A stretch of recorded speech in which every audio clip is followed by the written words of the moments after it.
It's late at night. You just got back from work, you're lying in bed scrolling. Trying to fall asleep, life feels decent, you've got a job.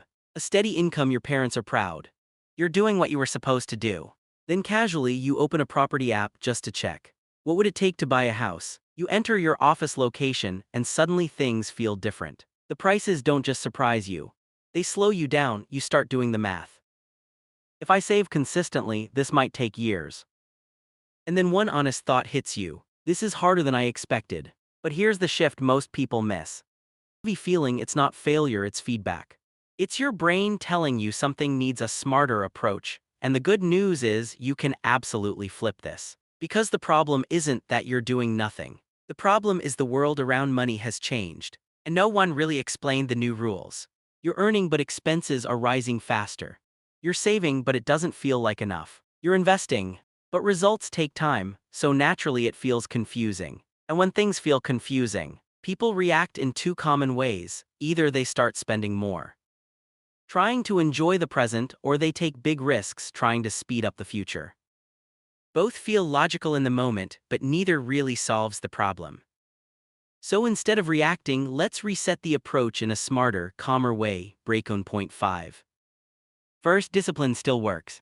Not in a dramatic way, but in a reliable way. Simple habits repeated consistently. They don't look exciting, but they quietly build stability. Even something small, like investing a fixed amount every month. It's not about the money at the start, it's about building a system you can trust. Because once that habit is built, when your income grows, your investments grow automatically with it. Second, focus on increasing your income, not just cutting your expenses. This is where most people get stuck. They try to optimize small costs again and again, but the real game changes when your earning power increases. That could mean learning a new skill, switching roles, negotiating your salary, or building a side income. Even a 20–30% increase in income can change your trajectory. Far more than cutting small daily expenses ever will. Third, create a simple money structure, something easy to follow. For example, divide your income into 3 parts. 1 part for living your life, 1 part for investing, and 1 part for future goals. You don't need perfection, you just need clarity.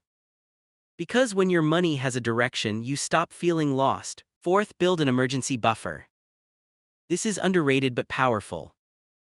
Just having a few months of expenses saved changes your mindset completely. You stop making decisions out of fear. You stop feeling trapped in your job.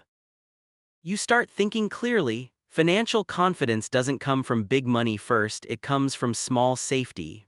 Fifth, be intentional with your spending. You don't need to cut everything. But you do need to know what actually makes you happy. Spend on things that genuinely add value to your life. And reduce the rest. This way your spending feels satisfying, not regretful. Sixth, avoid high-risk shortcuts early on. It's tempting to chase fast money, especially when everything feels slow, but most shortcuts come with hidden risks. Instead of trying to win big once, focus on not losing consistently. Because long-term stability always beats short-term spikes. Seventh, delay big financial pressure. Big commitments like heavy loans or long EMIs can limit your choices, especially in your 30s. Your biggest advantage is flexibility. You're still exploring, growing, figuring things out. Give yourself that space. You don't have to rush into decisions just because others are doing it. And finally, stop measuring your progress against everyone else. Because today, comparison is everywhere. But most of what you see is incomplete. You're comparing your full reality to someone else's highlight moments, and that will always feel unfair. So bring the focus back to your path, your pace, your priorities. Because this isn't about winning fast, it's about building something that actually works long-term. So if things feel slower than expected, that's okay. If things feel unclear sometimes, that's normal. Just don't confuse slow progress with no progress, because real progress is often quiet. It doesn't show up instantly, but it builds over time. If you stay consistent, keep improving your skills, manage your money with intention, and avoid unnecessary pressure, you will move forward. Maybe not overnight, maybe not in a straight line, but steadily. And in the long run, steady is what actually wins.